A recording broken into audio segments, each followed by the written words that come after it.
All right, welcome back to the 2026 International Symposium. My name is Chad Hosath. I serve as the Assistant Vice Provost for International Affairs with the Office of International Programs at Colorado State University, and pleased to introduce today's speakers speaking on the topic Reframing Development in the Digital Era, how artificial intelligence and data analytics can drive transformation in Africa and the Caribbean amid shrinking development assistance.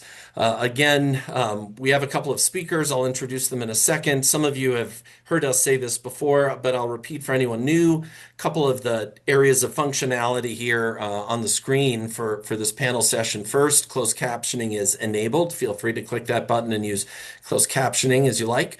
Number two, we will have time at the end of the discussion for questions from audience participants. The way to share those questions is using the Q&A button at the bottom of your screen. Please get those questions in early and often, and we will get to as many of your questions as with the discussants here as we can at the end of the session today. We will also ask for your feedback at the end with a short survey that will pop up on your screen once we get to the very, very, very end of the session here today. Those are the major details I wanted to share. So with that, I will now turn to our two speakers. We have two individuals joining us. First is Adam Preston. Adam is a digital transformation specialist with the Veterinary Health System at Colorado State University. And joining Adam is Johnson Charles. Johnson is a digital transformation specialist. I'll turn the floor over to Johnson to start our conversation. Please take it away, Johnson. Thank you, Chad. Good afternoon and good evening, everyone. It's a pleasure to be with you. My name is Johnson Charles. I've been supporting international development program for the past 20 years, implementing digital transformation in specific domain, particularly in healthcare. Also touch base some transformation in agriculture, education, and also community development. As Chad mentioned, we have with us my colleague Adam. We turn over to him for the next step. Over to you, Adam. Thanks, Johnson. And thank you, everyone, for attending today's session. My name is Adam Preston. I'm a digital transformation specialist within the veterinary health system here at CSU. I have 20 plus years of experience in information and communication technologies, consulting, software engineering, and international development in countries including the Philippines, Ethiopia, Guinea, Tanzania, and Haiti. My career focus has been on leading software development projects through the software development lifecycle to completion using user-centered design and agile methodologies.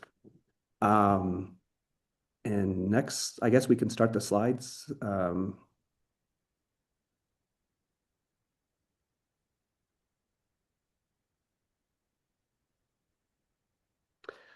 Yeah, as Chad mentioned, our presentation today is reframing development in the digital era, how artificial intelligence and data analytics can drive transformation in Africa and the Caribbean amid shrinking development assistance.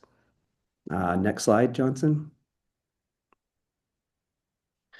As many of us know, on January 20th in 2025, President Donald Trump signed an executive order imposing a 90-day freeze on foreign development assistance while launching a top-to-bottom review on all aid programs, which led to the termination of over 90% of USAID programs. Before the executive order, 73% of all U.S. bilateral assistance for health was channeled through USAID, which has now been largely dismantled. This sudden withdrawal of U.S. funding for global health marks one of the fastest and largest donor exits in history. Next slide. Low-income countries in Africa and the Caribbean are confronting a structural paradox. Demands are accelerating across health systems, agricultural productivity, climate adaptation, education quality, and social protection coverage. Yet, international development assistance is declining, increasingly fragmented, and more tightly conditioned. Funding availability is narrowing at precisely the moment when investment needs are expanding. However, constraint can catalyze transformation. In an era of shrinking aid, smarter systems, not larger budgets, will determine development outcomes. Next slide. This contraction has exposed a fundamental vulnerability. Many digital transformation efforts were designed as donor-driven projects rather than nationally sustained systems. As external funding recedes, governments struggle to maintain digital infrastructure, retain skilled personnel, integrate fragmented platforms, and scale data-driven public services. The result, digital initiatives stall when aid declines. Next slide. Artificial intelligence and advanced analytics are not luxury technologies reserved for high-income countries. They are force multipliers capable of enhancing productivity, strengthening public financial management, and improving service delivery in constrained fiscal environments. In the coming decade, development success will depend less on the volume of external funding and more on the intelligence of systems deployed. The most strategic investments are not merely capital, it's capability, locally anchored data systems, regional collaboration, and institutions equipped to harness analytics for public good. Next slide. A strategic pivot towards nationally owned, interoperable data ecosystems is essential. AI-enabled platforms can improve domestic revenue forecasting and tax administration, detect inefficiencies and leakages in public expenditure, strengthen monitoring, evaluation, and performance management systems, enhance real-time policy simulation and scenario planning. By embedding analytics within core public finance and planning institutions, governments move from reactive administration to predictive governance. Data sovereignty, control over national data assets, standards, and analytical capacity become pillars of economic resilience. Next slide. The impacts span all sectors. In health, predictive analytics can optimize pharmaceutical supply chains, anticipate disease outbreaks, improve patient follow-up systems, and enhance workforce deployment, reducing waste while improving outcomes. In agriculture, integration of satellite imagery, climate data, and machine learning models enable crop health monitoring, pest detection, and yield forecasting. These tools support climate adaptation and food security without requiring large-scale physical infrastructure expansion. In education, learning analytics and adaptive platforms can identify at-risk students, inform targeted interventions, and improve resource allocation across districts. In social protection, integrated beneficiary databases and anomaly detection systems can improve targeted accuracy, reducing fraud, and accelerating benefit disbursement. In resource-constrained environments, precision is power. AI enhances efficiency, accountability, and transparency. A spotlight is an application called the TT Screener. In recent years, mobile health technologies have been increasingly used to improve healthcare delivery and disease management in low-resource settings.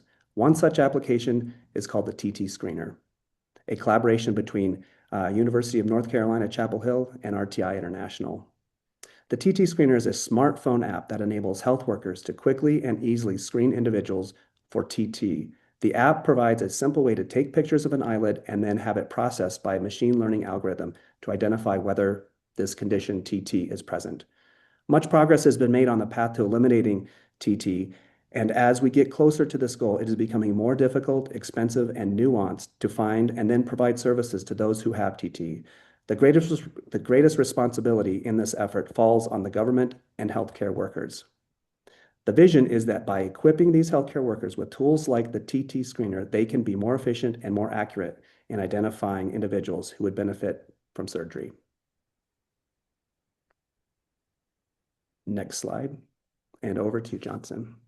Yes, thank you, Adam. There is one aspect that is really important, and maybe by stating all of those approaches and also context of development funding being tracked and initiative that can be used technologies, one question remains is the funding. Maybe country is now having access to the external funding, or they can, manage those innovation and also implement those solutions. One other aspect that is important, those innovation necessitate a lot of finance to support them. Government and partners should consider those models and availability that have been existed, but not at some extent they have not kicked into them. Exploring process like performance-based financing that tied to measurable service delivery and outcomes. They can also try to think of blending finance structures that leverage, public-private partnership, and also look into a philanthropic organization that can support those initiatives. The TT example is one of those examples where a country can, benefit from technologies to solve a public health problem and also supporting, underserved community. One of those aspects also that helps support the financial issue is also the use of open source technologies. For sometimes people in government, based on the availability of funding, tend to use proprietary technologies, and while open source provide a good options in terms of cost for implementation and also costs related to licensing. AI-powered monitoring system can strengthen investor confidence by providing, credible real-time impact measurement and outcome verification. A key condition for those support is to be able to measure performance and also having deliverable outcomes. And one of those aspects also that where government can leverage specifically when it comes to funding is regional collaboration.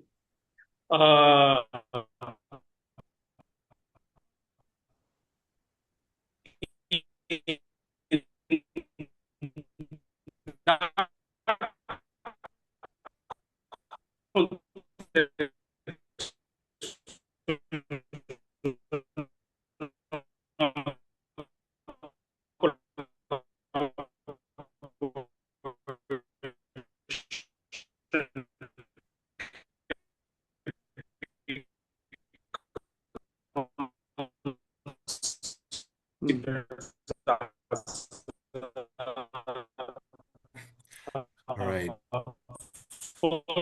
Just jumping in. Adam? Where country and share proposed data potency basic framework. Those is tools that are implemented, shared, and risk explainable AI. Each country can use for other country experience. It can also implement gender responsive digital policies and also continuous. There we go. Adam, are you still? I think we're having a minor technical difficulty with Johnson's feed. Are you hearing that as well too? Sorry to jump on. Yeah, I also had Okay. some.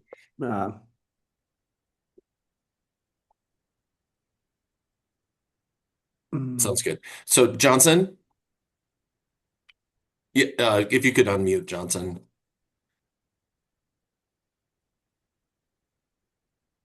Yes, hello.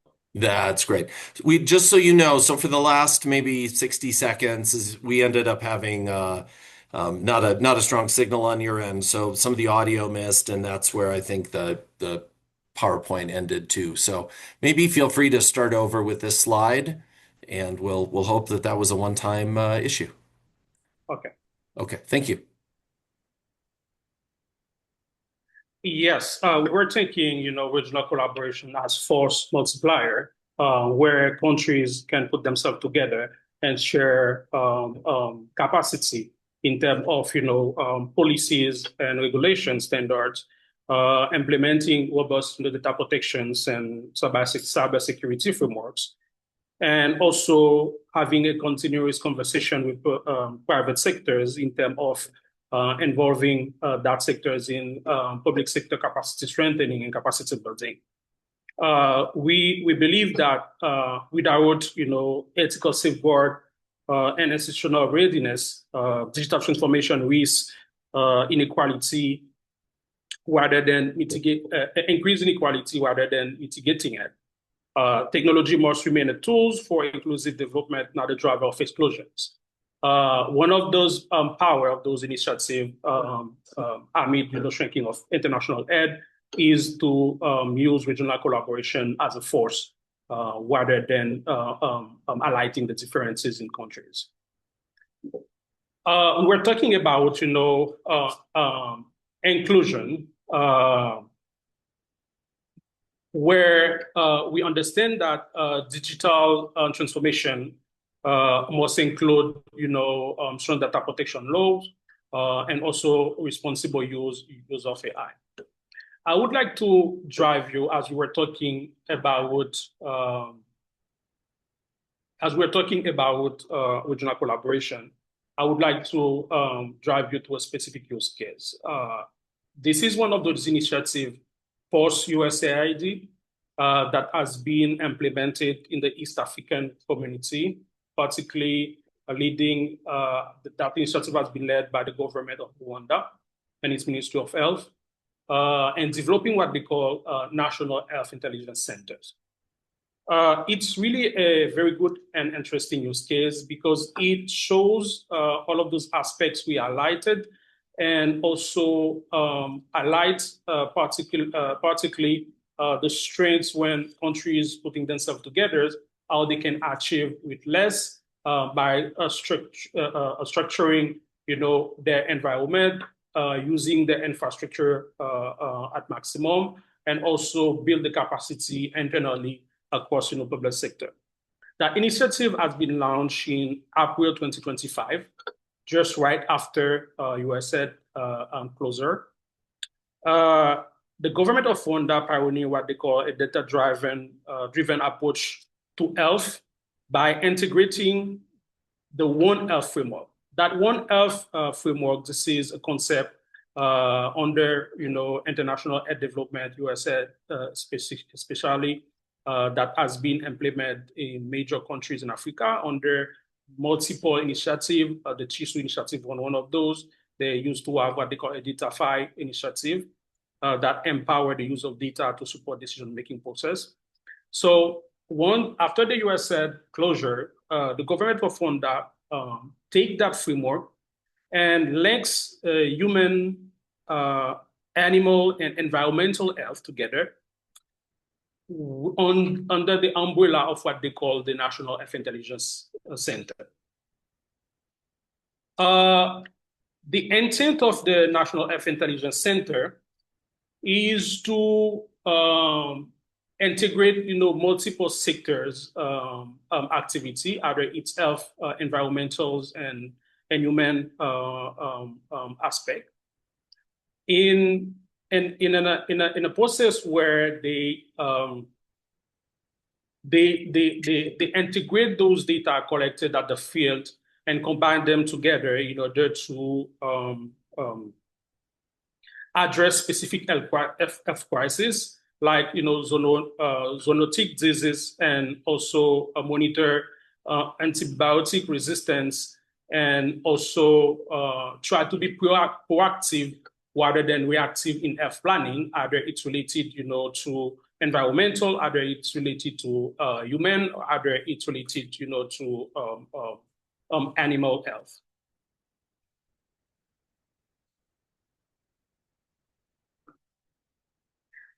That initiative act as a central hub where they analyze health data to inform policy and system optimization.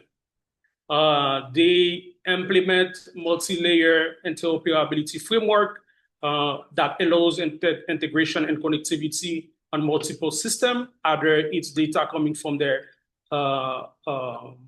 National Health Information System, either is surveillance data, disease surveillance data, either it's data coming from community health program, lab data, and also emergency health. They integrate them and have that central hub, giving them access to specific outputs, populated dashboard, predictive analysis on specific aspect related to disease surveillance, where they can have an oversight on the country ecosystem, implementing that framework, linking those three major aspects.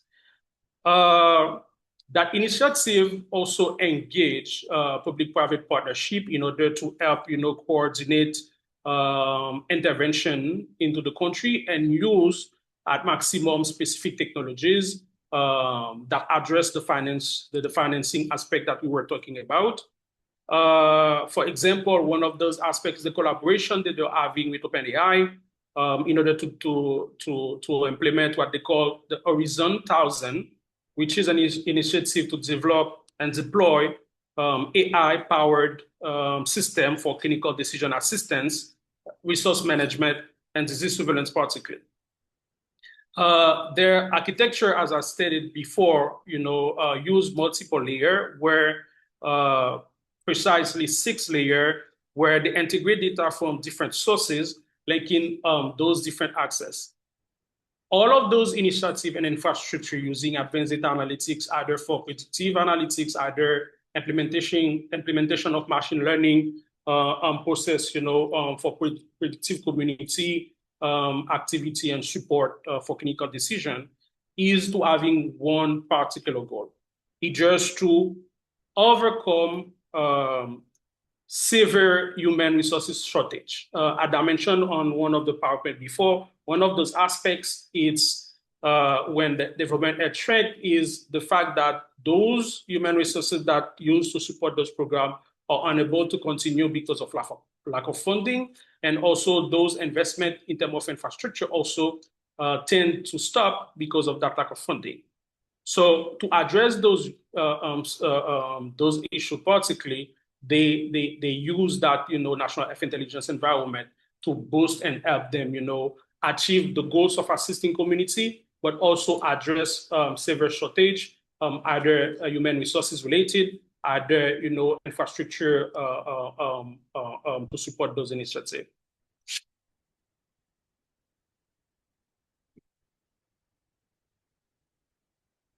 There is key impact on specific sectors when they implement those initiatives. For example, with the public-private partnership integrating, support from either OpenAI or Gates Foundation as philanthropic, they were able not only to impact those key sectors that compose their One Health framework in terms of animal health, environmental health, or human health, they have been able also to impact specific sectors such as technology and AI.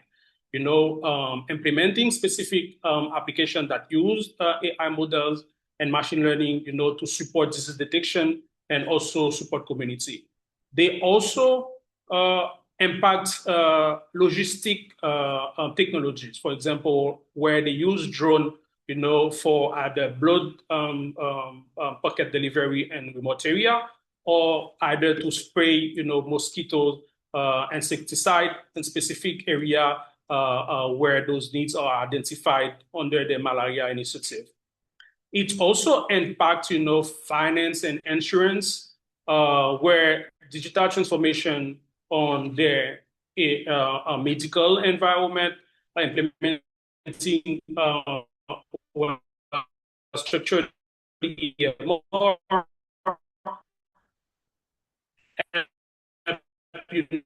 streamline other payment for and also implementing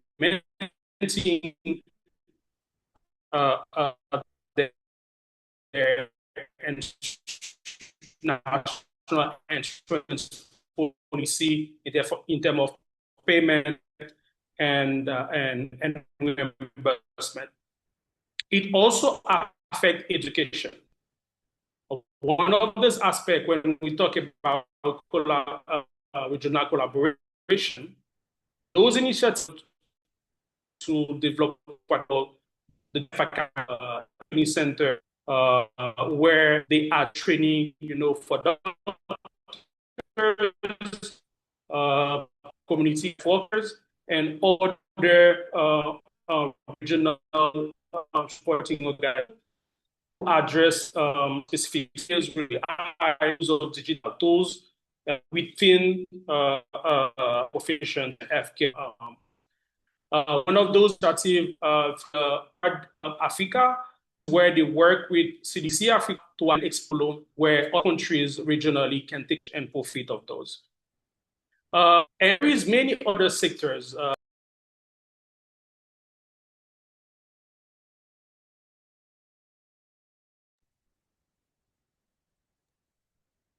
Hey,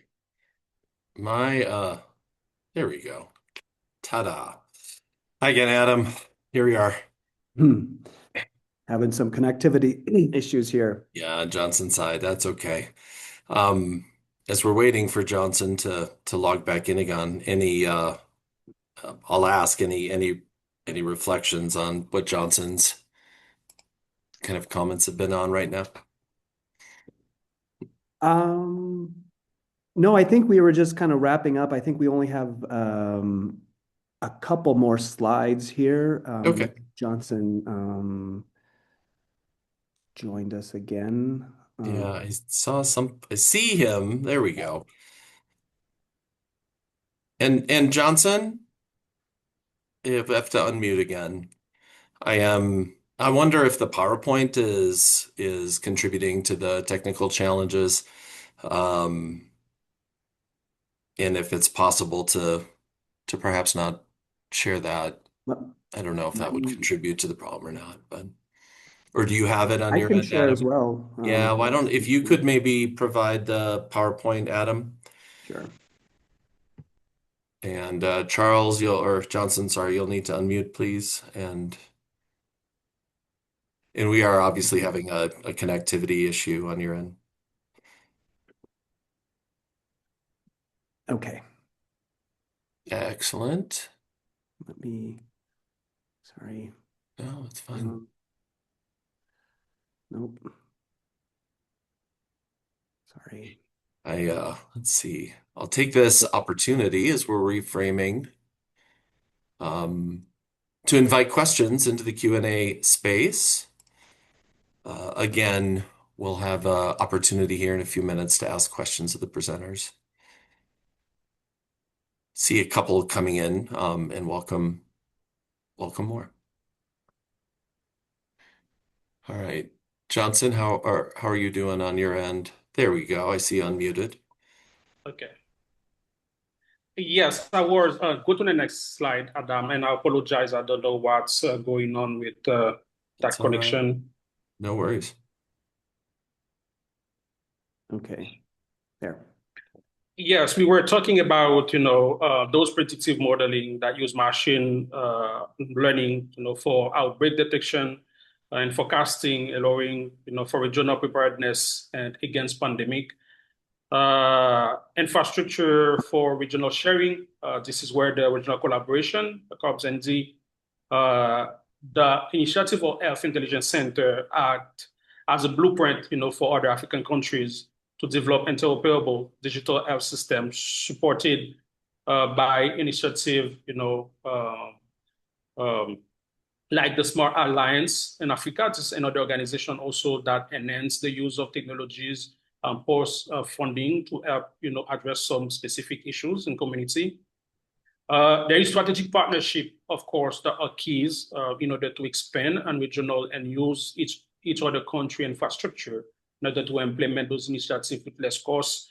The government of Rwanda is working with the pandemic fund, send technologies, and all these initiatives, which where it becomes interesting, they develop what they call a health operating system, where all of those initiatives are being is intended to be packaged and become what they call a global goods, where other countries, can take advantage of the approach of the technologies of the system in order to enhance disease surveillance or tracking, community health care that are being provided. Capacity building, of course, as we mentioned it earlier, is really important in order to enhance and also sustain the implementation of those technologies. Continuous learning, they engage in collaboration with CDC Africa, where they leverage their platform, their environment, in order to address training and also expand those curriculum and make them accessible to other countries that want to follow the models and under that One Health framework. Next, Adam, over to you.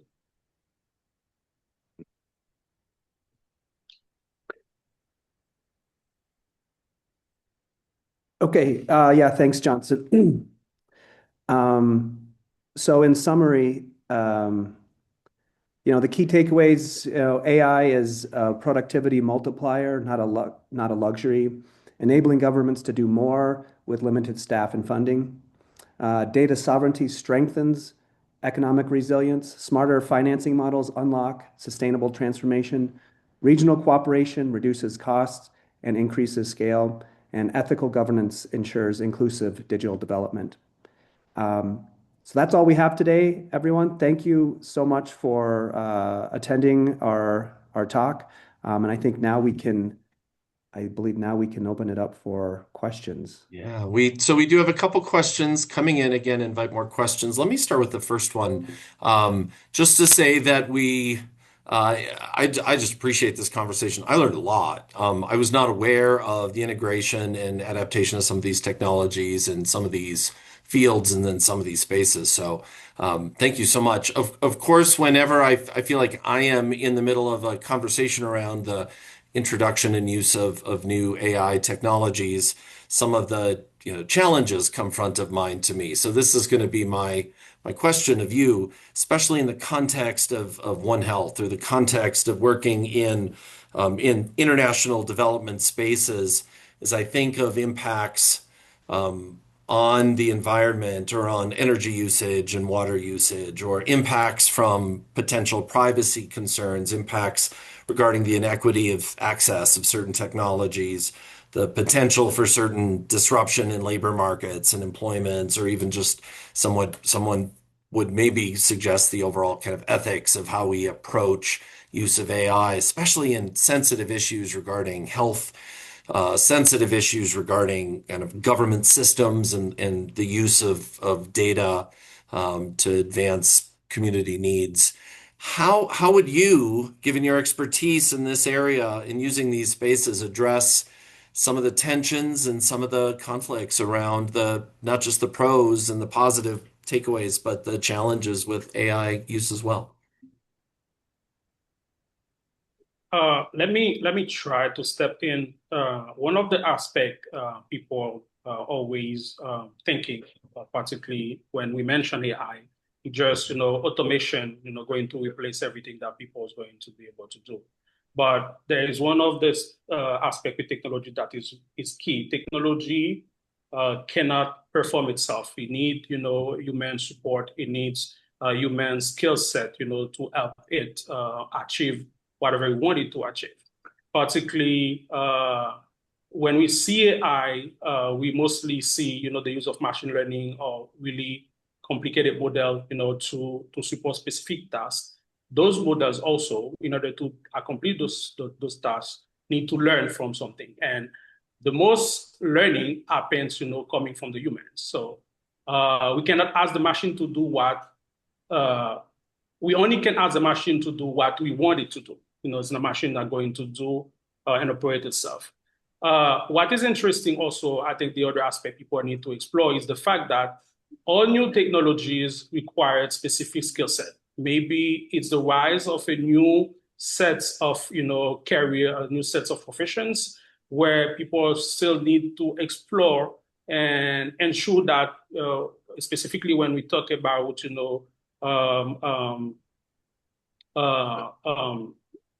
use of technologies that support services, support human. This is an opportunity, to explore the application of those technologies to serve. And one of those applications Adam mentioned is the one app that we developed have been developed under RTI support to TT screening, for example, that support community. It can be applied, in precision agriculture. It can be applied to, it's not going to, replace what we do, but also put us in a situation to not manage reactively, but manage proactively, anticipate issues and provide, specific and targeted intervention and services to human beings. I don't know, Adam, if you want to add something in this. Yeah, one of the USAID programs that ended was one called CHISU, and Johnson mentioned it in his talk. But one of the pillars of CHISU was to support governance, and that is important still to this day.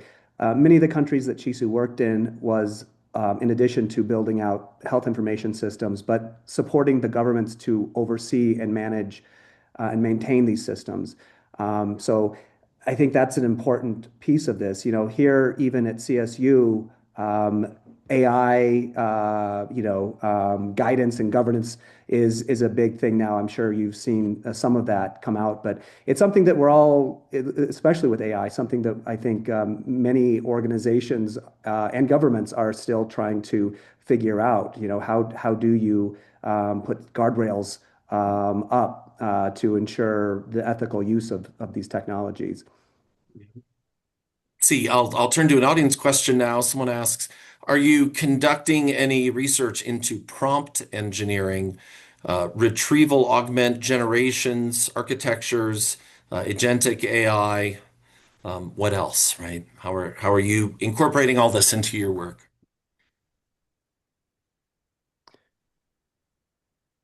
Let us start with this one. There is specific research that already existed and specific mechanism that already in place. We were talking about, implementation of technologies in low resources community, where, even though during USAID times, USAID money was mostly funneled and channeled to implementation rather to research per se. So where the intent is to implement in a sustainable way, technologies and approach where government can, continue to support even though after funding. And now we're talking right now, we enter into the post-USAID with no funding. So that means government tends to use those technologies that already existed rather to invest in specific research and specific approach or explore specific technology in specific context. This is where those collaboration we mentioned earlier, for example, the government of Rwanda that is exploring collaboration with OpenAI, for example, that already dive into those specific research and aspect and explore, those technologies, where the government is looking mostly to the application of the existing in order to solve that cost issue, rather to dive into specific research. As I said earlier, this is where it becomes interesting for you in the audience that is interested in the topics. This is the opportunity for you, to explore how we always and every time talks about, ethical use of AI, ethical use of those pieces of technologies. This is where it becomes interesting, where you guys can try to explore those diverse aspects of implementation and also use case through specific research, because there is government, there is community, there is low resource community that's expecting, those application and research from your side. Next. Oh, Adam, did you want to jump in? I was just going to mention, please. the TT screener example that we shared earlier mainly used image recognition algorithms. And so this was kind of, before I think the, agentic AI boom that we're seeing now. And so some of these things that we talked about today, predate some of the specifics of your question. So, yeah, appreciate that.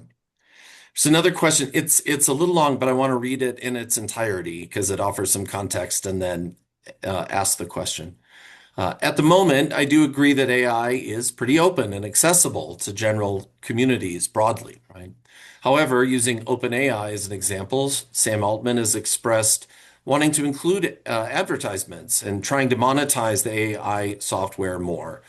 It's no secret that a lot of AI platforms are bleeding money right now.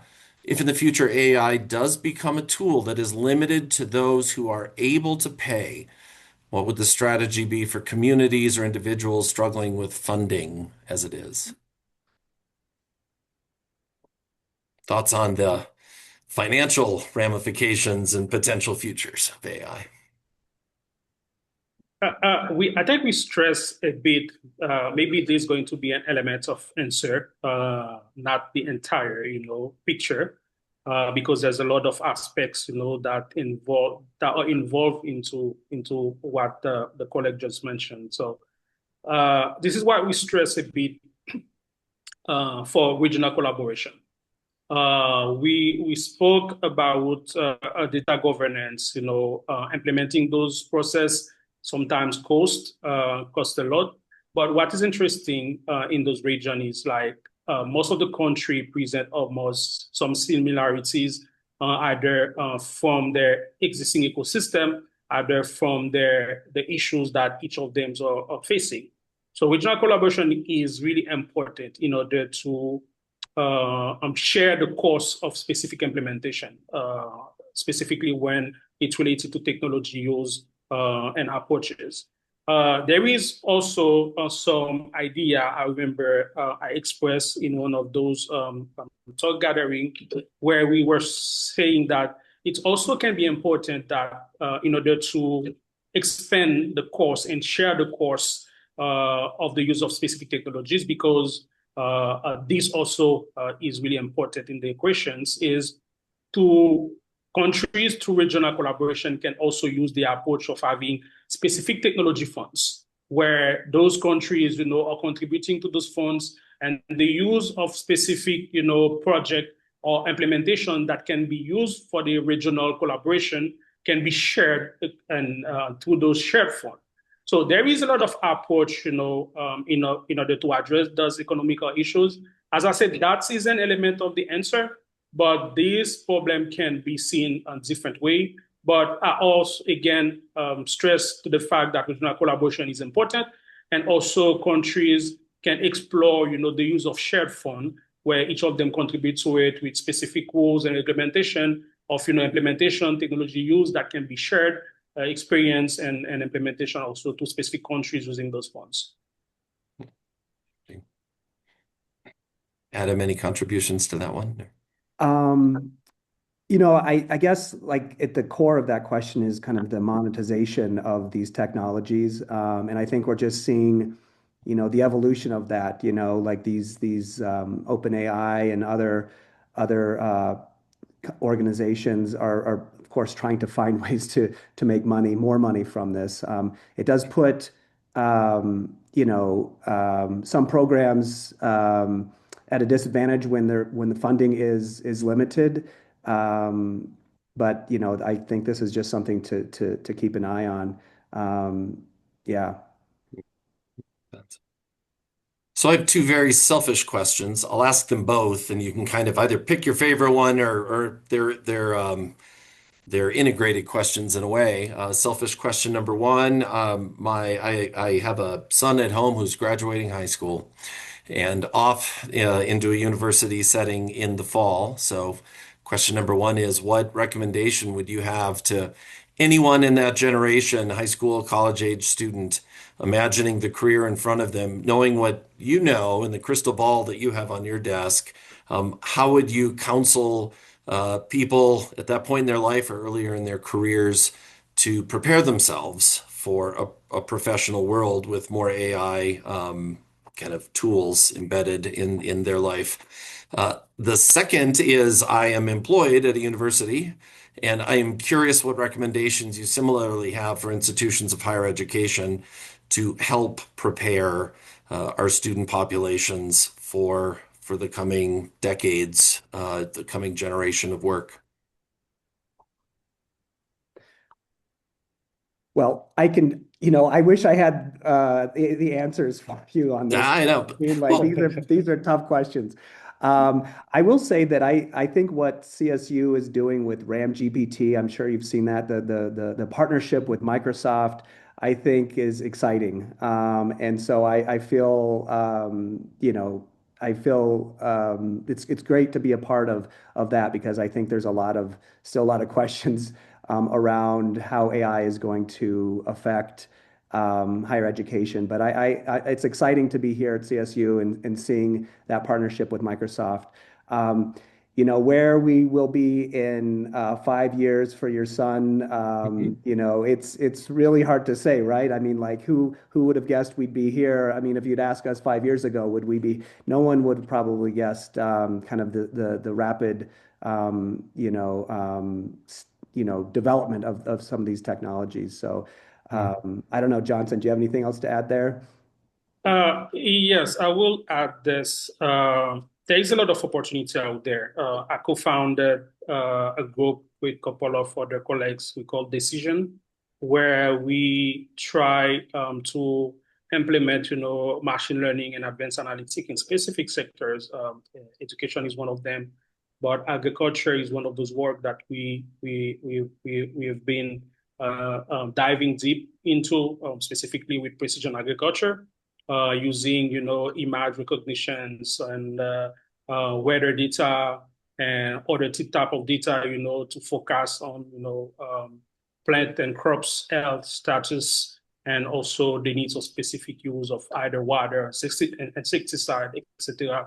I think what is interesting and maybe what becomes interesting for career particularly is, as we mentioned in the first slide, the needs are increasing, needs for climate resilience tools and response, health response, education response, agriculture. So, of course, the main core of what we call, professions will remain agricultural specialists, doctors, etc. But for that younger generation, what makes it interesting is you actually, besides focusing behind the desk or do the work not traditionally the way it used to be, you're actually able to focus and target it and have specific communities and address specific issues, to those technologies. It allows, young generations, to become more engineers, thinking out of the box and connected a bit to the community and try to answer the community needs to the use of technologies. Of course, the core of the profession will remain. So now it's how we connect to those community and meet their needs. That's the advantage and the opportunity that going to give us. In terms of, I think that's one of the advice I would give to your high schooler son is, think of outside of the box. There is low income community that existed that needs specific, response, specific answers, specific needs, and be ingenious enough, to apply the technology in the core professions that already existed. That will remain also in the future. Hmm. Well, thank you. I appreciate that, and my family thanks you too. I'll take some of those reflections home. We're coming up towards the end of our time. Let me invite you both to offer kind of again a final reflection, a final takeaway. I see we still have the 5 key takeaways from your presentation in front of us. Are there any of them that you'd really like to focus on as your final parting comment for our audience today? And unfortunately, I should say, I have a train coming by, so I'm going to hit mute for a second so you don't all enjoy the train horn for a moment.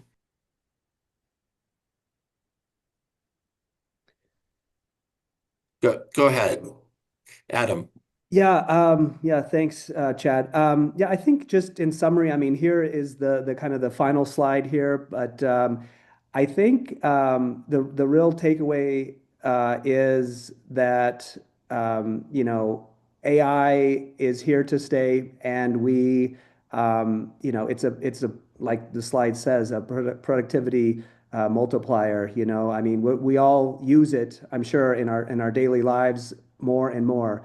And so it's enabling more efficiency on a personal level, but also within organizations and within governments. And so I think it's those organizations and individuals that are able to um, you know, understand the technology, understand the limits, and understand how to apply it. I think will be the ones that are able to utilize it. Especially in low income settings. Um, um, yeah, that's that. I think that's kind of my takeaway here. The point I'd like to drive home. Johnson, anything from your side? Yes, I will stress more into, inviting, the community that is following us to that talk, specifically to uh, as it stated, the context of our conversations, development funding will be scarce. It's not going to be back anytime soon, or never maybe, or the international development approach will be different from what it used to be 20 years ago or 15 years ago. So, as I stated, a core profession will remain. People will be still doctor, people will be still agronomists, people will be still engineer, etc. So the advantage of those technologies in that specific context we just described is that opportunity to address beside the core approach of those professions to address specific in those communities. So I invite you to be ingenious enough, identify the problem. There's a lot of, countries, low income environment that expecting, specific community issue to be addressed, but there's no funding, human resources scarce also, but technologies and strong capacity building can help achieve more with the less that we are having. So I invite you to think outside the box. Go with your friends. Think about how you can apply those technologies to solve specific real life issues. And because there is community that existed that are willing, to use them and let them apply it and solve, people's issues in life. Well, thank you for those final reflections. A great way to end the discussion today, and a great way to end day one of our International Symposium here in 2026. Thank you very much. First, I'll do a quick commercial. Day two is tomorrow, and we have 4 sessions. Please go to our website, Colorado State University International Symposium. Pop that in and you'll get it, or international.colostate.edu/symposium. Our panel sessions include Coaching Changemakers, where entrepreneurial leadership meets global impact, followed by In with the Old, Atoms for Peace and Soft Power Diplomacy. At 1:30, our panel will be When People Move, When People Move, AI Tools and Systems Thinking for Understanding Human Migration. And our keynote speaker on Wednesday, again tomorrow at noon, Mountain Time Zone, is Jeremy Conondike, President of Refugees International, talking on the end of an era, rethinking aid, partnership, and influence beyond USAID. Another big day tomorrow, just like we enjoyed time with you, and a full day today. On behalf of the audience that cannot applaud for you in person, I'll express our gratitude to you both for sharing your time and your reflections with us here today. For the audience, please know that when this session ends, you'll have an opportunity to participate in a survey to give feedback on this session, or again, we welcome your feedback on all of the sessions today from our International Symposium. And with that, I think I've come to the end of my to-do list. And so again, thank you, Adam. Thank you, Johnson. And thanks to all of our audience members who have joined this conversation today. Enjoy the day. Thank you. Thank you.